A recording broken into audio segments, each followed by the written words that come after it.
Terima kasih Anda masih menyaksikan CNN Indonesia Political Show dan kita akan lanjutkan perbincangan kita dengan para narasumber. Saya mau ke Mas Didi. Mas Didi, penyalahgunaan barang bukti ya, ini yang terbaru selain tadi yang sudah dibahas adalah soal barang bukti narkoba sabu 5 kilo yang kemudian dijual ya oleh mantan Kapolda Sumber Irjen Teddy Minahasa.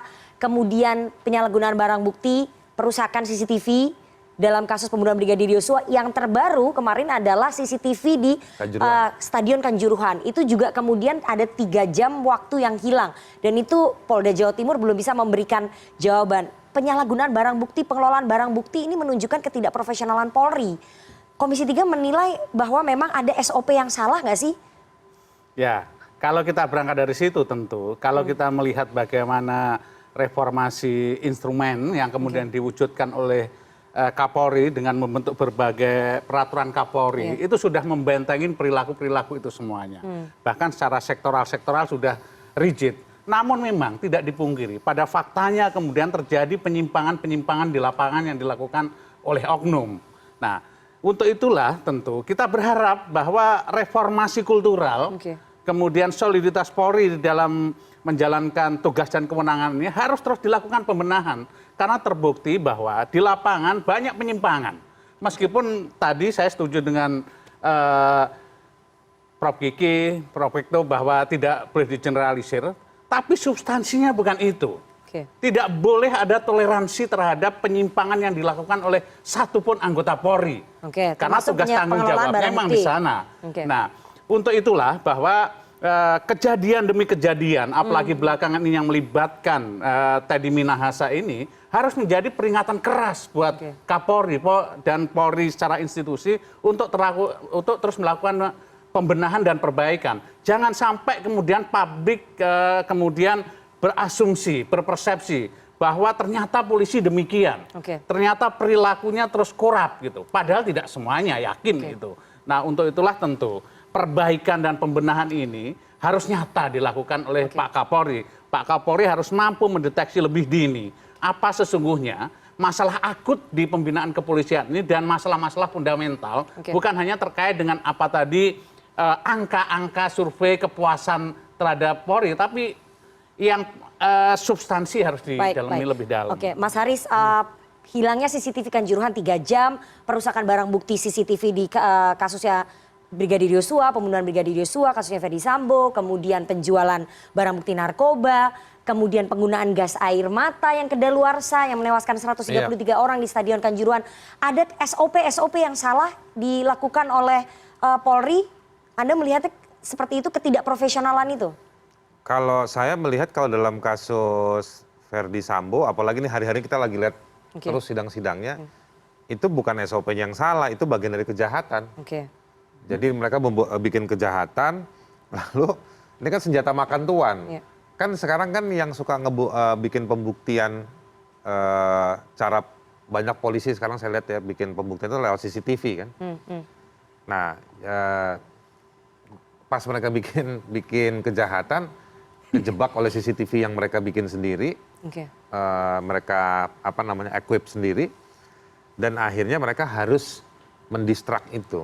Kalau yang itu Sambo adalah kejahatan, tapi saya ingin bicara soal tragedi Kanjuruhan, penggunaan gas air mata kedaluarsa, kemudian penghilangan CCTV. Anda melihatnya ini ketidakprofesionalan Polri? Kalau menurut saya, kalau saya juga investigasi kemarin 2 minggu lalu, menurut saya ini bukan tidak profesional, tapi ini ada mobilisasi. Tapi saya nggak bisa jawab ini yang punya agenda siapa. Karena biasanya ngamanin stadion nggak pernah bawa gas air mata, nggak memobilisasi Brimob sebanyak itu. Meskipun ada polisi di sana. Terutama untuk Arema ada praktek-praktek yang sebenarnya polisi ngerti. Bahkan cara untuk mengusir penonton yang dianggap rusuh tadi itu juga ada caranya, lampu diturunkan dikit-dikit. Jadi ada mobilisasi massa di situ yang ada mobilisasi kekuatan yang berpotensi mematikan.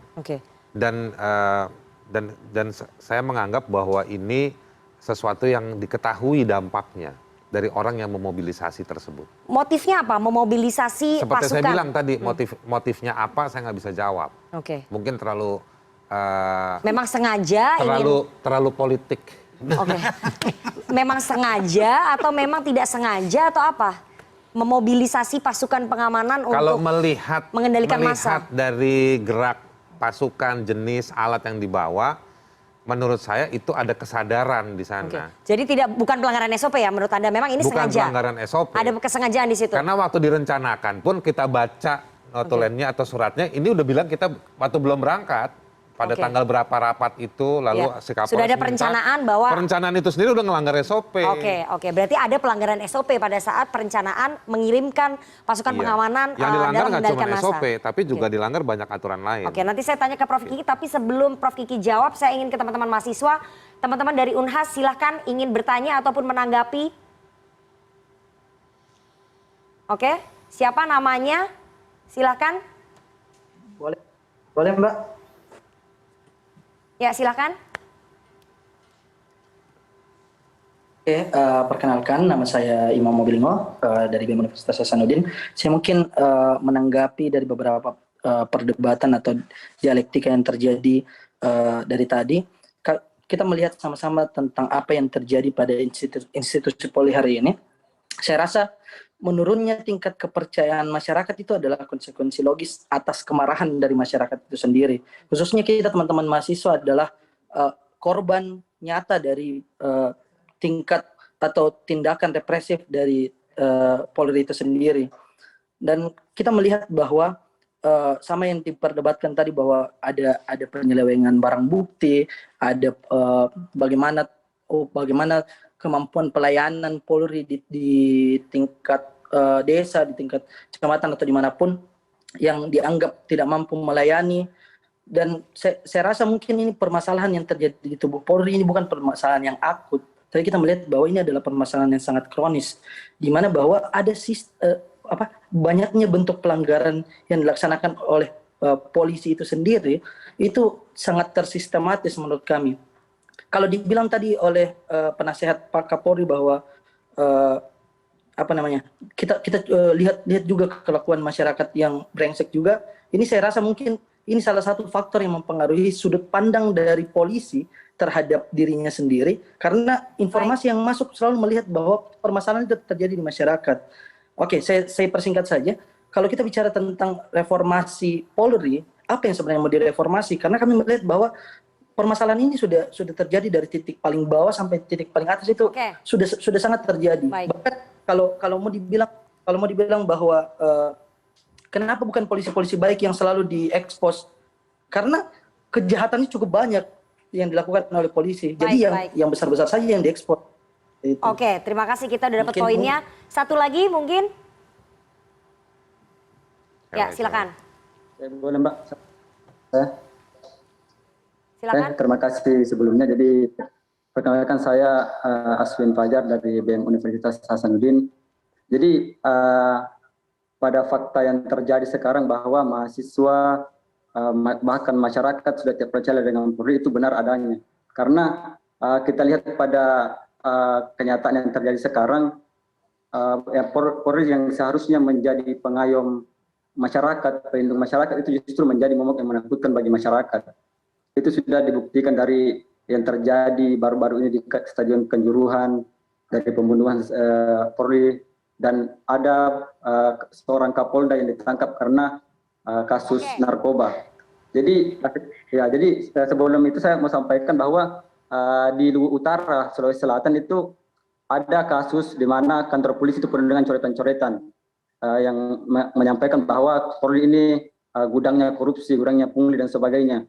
Dan sampai sekarang polisi tersebut, polisi tersebut kabarnya sudah dibawa ke rumah sakit jiwa. Jadi bisa kita lihat bahwa yang dilakukan oleh polisi ini sama dengan yang dilakukan oleh masyarakat. Jadi yang saya pertanyakan, apa sih sebenarnya yang membedakan antara polisi dengan masyarakat, selain di mana kita sama-sama warga sipil, cuman polisi ini ya warga sipil yang dipersenjatai, sedangkan kami ini tidak. Jadi itu pertanyaan saya. Terima kasih. Oke, terima kasih. Saya kasih kesempatan dulu ke Prof. Kiki menjawab tadi yang disampaikan oleh Mas Haris soal bahwa di Stadion Kanjuruhan ini ada memang pelanggaran SOP pada saat pengerahan pasukan untuk mengendalikan massa. Jadi memang ada ketidakprofesionalan dalam SOP untuk mengendalikan massa? Kalau saya nyambung ke omongannya Haris, kalau SOP-nya saya lihat memang semua udah bagus, sudah ada semua. Dilaksanakan atau tidak itu satu. Kalau tidak dilaksanakan, apakah karena ketidakmampuan, apakah karena kesengajaan? Nah kita belum tahu. Kesengajaannya untuk apa, kita belum tahu. Nah ini kan sedang ada tim pencari fakta nih. TGIPF sudah memutuskan ataupun menyebutkan bahwa penyebab kematian paling banyak dari korban adalah penggunaan gas air mata. Saya udah bilang itu statement yang terburu-buru. Itu orang. Jadi itu salah. Jadi itu statementnya jelas salah. Kalau pernyataannya belum tentu benar, belum tentu salah juga. Orang belum masuk hasilnya kok penelitiannya. Satu. Tapi saya mau jawab itu tadi. Nanti kalau yang itu tadi jawab. Kalau benar bahwa publik itu marah segala macam, kenapa profesi menjadi polisi itu masih menjadi profesi idaman bagi lulusan SMA? Semua survei kita bikin hari ini survei. Sekarang ini sedang ada rekrutmen polisi untuk Bintara. Itu masih berbondong-bondong, paling tinggi peminatnya, dan orang pengen masuk keluarganya dengan cara apa? Berusaha nyogok, menyuap, artinya mencari candolan politik. Keinginan untuk menjadi polisi masih tinggi di tengah kasus-kasus yang mendera polisi. Bukan masih tinggi, paling tinggi. Ini tanya anggota DPR ini, berapa banyak permintaan untuk memasukkan anaknya, keluarganya, temannya ke polisi? Apa maknanya gitu loh? Bagi saya, jadi kita benahi yang brengsek-brengsek yang ini, yang Pak Bekto bilang tajam itu harus ke atas. Sekarang sudah dikasih contoh dan ini baru contoh awal, belum selesai kan proses. Maksud saya ya jangan diganggu, beri trust, beri kepercayaan untuk melanjutkan proses-proses ini. Nanti kita kasih kesempatan ke yang lain untuk menanggapi teman-teman mahasiswa, tapi kita harus jeda. Jangan kemana-mana, tetap bersama kami di Political Show.